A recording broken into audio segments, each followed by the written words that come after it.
संसद भवन तपाईँले चलाउनु भयो भनेर जुन फुटेजहरू अहिले सार्वजनिक भएको छ, सामाजिक सञ्जालमा तपाईँको धेरै नै आलोचना भएको छ। तपाईँ देश जलाउने मान्छेले चाहिँ अनि चुनाव जितेर गएपछि चाहिँ तपाईँले देशलाई बचाउनुहुन्छ भन्ने चाहिँ कसरी जनताले चाहिँ पत्याउने तपाईँलाई?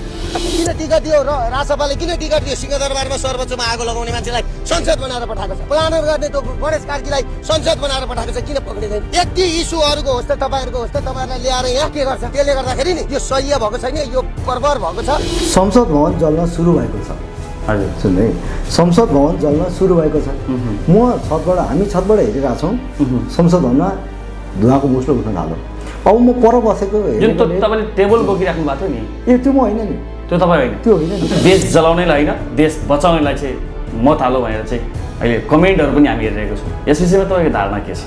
मान्छे मारेर भवन मात्रै जोगाउनु ठुलो कुरा हो भन्ने लाग्छ भने राष्ट्रपतिलाई घन्टीमा भोट नहाल्नु होला। म त त्यही भन्छु सबैलाई। अहिलेको वरिष्ठ नेता तपाईँहरूकै पार्टीको बालेन्द्र शाह, तपाईँ चाहिँ त्यतिखेर उहाँको राइट ह्यान्ड पनि हुनुहुन्थ्यो, उहाँले धेरै नै सहयोग गर्नुभएको छ र अहिले बालेन्द्र शाह झापा क्षेत्र नम्बर 5बाट जुन उम्मेदवारी दिनुभएको छ, अहिले विभिन्न सामाजिक सञ्जालमा यी कुराहरू पनि कमेन्ट पनि हामी हेरिरहेको छौँ। काठमाडौँ छोडेर झापा नै आउनुपर्ने किन? अनि यो त ओलीको लाल किल्ला हो, यो ठाउँमा कसरी जित्न सकिन्छ? सम्भव छैन भन्ने विषयमा चाहिँ अहिले व्यापक चर्चा पनि भइरहेको छ नि, यसलाई चाहिँ कसरी लिनुभएको छ? यो सबै कुरा राजनीतिक थियो।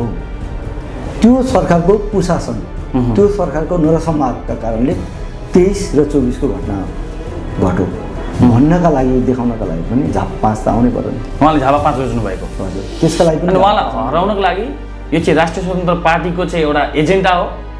बालेन्द्र शाहलाई त्यहाँ गएर झापा क्षेत्र नम्बर 5 मा केपी ओलीसँग चाहिँ कुनै पनि हालतमा जित्न सकिँदैन भनेर भोलि गएर चाहिँ ऊ हार्छ र रवि लामिछाने चाहिँ प्रधानमन्त्री बन्छ भन्ने चाहिँ एउटा विभिन्न आरोप पनि लागिरहेको छ नि। त्यो राष्ट्रिय स्वतन्त्र पार्टी रवि लामिछाने होइन, त्यो कस्तो भने बालेनलाई कसैले पठाएको होइन, त्यहाँ पठाएको होइन, कसैले पठाएको होइन, आफ्नै इच्छाले त्यो जिम्मेवारी आफै जानुभएको र आफै जानुभयो।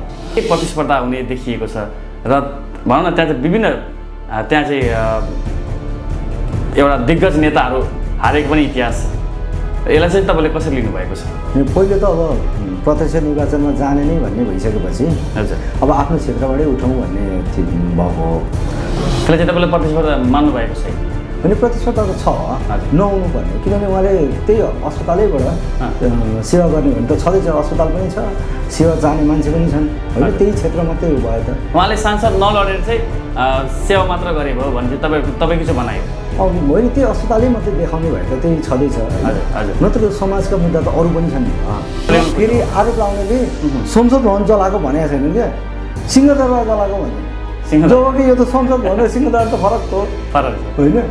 त्यति सामान्य ज्ञान नभएकाले आरोप किन लाउँदैछन् भन्दा 23 गते मान्छे मारेको घटना छोप्नका लागि 24 गते 8 जनवरीमा म त 23 गतेको लबिङ गर्ने मान्छे हो क्या, 23 गते सरकारले नरसंवाद गरेको भन्नेमा म अहिले पनि दृढ छु।